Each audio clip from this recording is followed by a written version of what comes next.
Well, welcome fans and foes, viewers and haters. I am your raging Canadian. I tried to do a Robin Hood review a while back ago when it was, first hit in the theaters. And originally I was actually going to have Tim from Amazon Entertainment review it with me. We're going to sort of review it just like I am now, like a rant/review. But unfortunately, Tim actually he sent me a message saying that he was having internet trouble. Apparently his internet crashed, and so he's not sure when it's going to be able to get fixed and all that. But yeah, that kind of sucks for him. So it's totally understandable. Like, believe me, I know what it's like to have computer trouble. So yeah, I'm hoping that his internet's going to be up pretty soon. But I realize that you guys are still owed a review, so I'm going to decide to, get it over with. Basically, if you have seen the Robin Hood trailer, Ridley Scott's Robin Hood, you really might think that you know this movie. You honestly will not know the movie that you are seeing compared to the trailer that you see. Because what you see, it's implied by the trailer that this is pretty much a regular Robin Hood movie. This is going to be the, steal from the rich and give to the poor kind of guy, the bandit who stood up against the sheriff, like the guy from the folklore that we all know. And really, it's not. It really does, it's almost a totally different movie than what is advertised. And that's what surprised me, really. Because basically the movie is starting off with the death of Richard the Lionheart. He has been killed in France, and his brother John has become king. Robin Longstride, I almost said Robin of Locksley, he comes to England. He comes back home to realize that things are in trouble, that corruption is still there, and people need someone to look up to. And as that's going on, you're saying, oh, so it's going to be the regular Robin Hood movie. But then it shifts into this whole, conspiracy against the throne, where it's basically the French are trying to invade England and take it over. And so basically, if you've seen that movie and think that King John, or the Sheriff of Nottingham, is like the villain of the movie, just as you would figure from the folklore, that's not it at all. The French are basically the villains in the movie. King John, he has a point to it, but the thing is in this movie is that the Robin Hood thing and this whole conspiracy is really barely, connects with each other. It feels so awkwardly placed when it combines. So it's really like you're watching two different movies when you look at it from that perspective.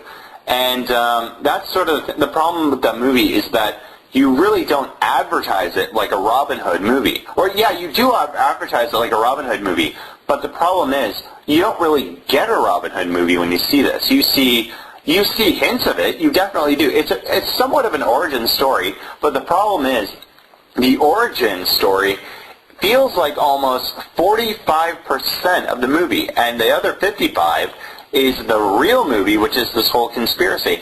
And that's sort of where it feels kind of like I'm spoiling the movie for you, but I'm really trying not to, because this is the movie that I saw, and I'm not giving anything major away, but this is the movie that I saw. This is not the movie that I saw advertised, or any of us saw advertised. So yeah, that's sort of where it kind of feels like a big problem, where it doesn't feel like false advertising, because you're still going to get Robin Hood, but at the same time you're really not going to get the plot that you thought you would. Basically, when I watched the movie, I had seen it does have that Gladiator feel to it. I didn't like Gladiator as much as everybody else did. I thought that it felt kind of rushed. But you know what? It's not the worst movie I've seen. It probably did earn its Best Picture nomination, or Best Picture award. And so, yeah, Ridley Scott does have good direction in this. It does have the same style as Gladiator does. And the thing is, Russell Crowe, I never got, the whole Robin Hood feel from him. That's the sort of thing that, he's got the heroic qualities. He's got sort of a little bit of the cockiness. But, I don't watch that much Robin Hood, so maybe he was trying to take a different approach to it. But at the same time, there's not there's not a lot to him that's leading the movie. Like, to some degree, the character of Marion, played by Cate Blanchett, she actually feels a lot stronger than Crow for some reason. Like, like when you're watching this, Marion has a lot more of edge to her compared to Robin. She really has a lot more strength. And that's sort of where, like, from the beginning, you're kind of like, is this sort of, you know, is Marion the hero of the movie? Like, you know, is it really that, you know, important, or is it really fair to say that Robin is such a hero? But yeah, to some degree, he is leading it by the end, but it's a kind of slow journey before you feel like he's actually the guy from the folklore or the legends and stuff like that. But it's really, you're kind of like, it's a stretched belief to say he's sort of Robin Hood. I guess he's Robin Hood. Like, I guess if you put a bow in his hand, you call him Robin. I guess he is. But, you know, you're not going to say, that's Robin Hood. That's totally Robin Hood. And there are good performances in the movie. I did like Oscar Isaac as King John. That guy did have some strength to him, and he did feel like he was a very strong and at the same time tyrannical ruler. But that's sort of the problem, like I said with the plot. You don't give that guy that much tension because really, with all these things working behind him, he does kind of get shafted. And that's sort of where it feels like you're kind of pushing him aside, so the whole conspiracy crap is kind of, you know, taking his place and making him feel less important than he should be. And, you know, there are a couple of other good actors, like William Hurt was in it. He was pretty good. And Danny Houston was Richard the Lionheart. I'm trying to remember, there's another actor, I wish I remember who it was. Oh, now I remember. Mark Strong. Mark Strong, who's kind of the villain in the movie, not to spoil anything for you. But Mark Strong is the character of Sir Godfrey.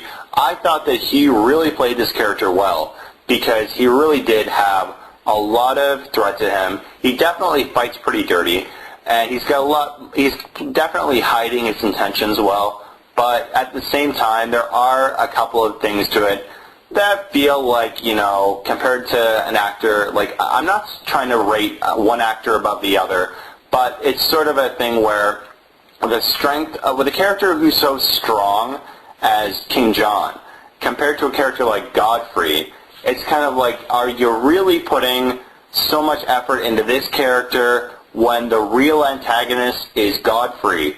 And, you know, does he feel as strong a person, you know? And the thing about the movie, like, it does have that genuine medieval style to it. It really, like, I don't know that much about the Middle Ages aside from like history class in high school, but it does feel very genuine compared to some of the artwork and the paintings I've seen from the history textbooks. And I think that it was really hit the nail right where it should be. The costumes feel very colorful, but at the same time not cartoony like I've seen in like movies like Narnia or crap like that. But it does have a lot of the, you know, let's make it feel like a real movie or a real art or a historical movie, but at the same time let's bring some epicness to it, you know?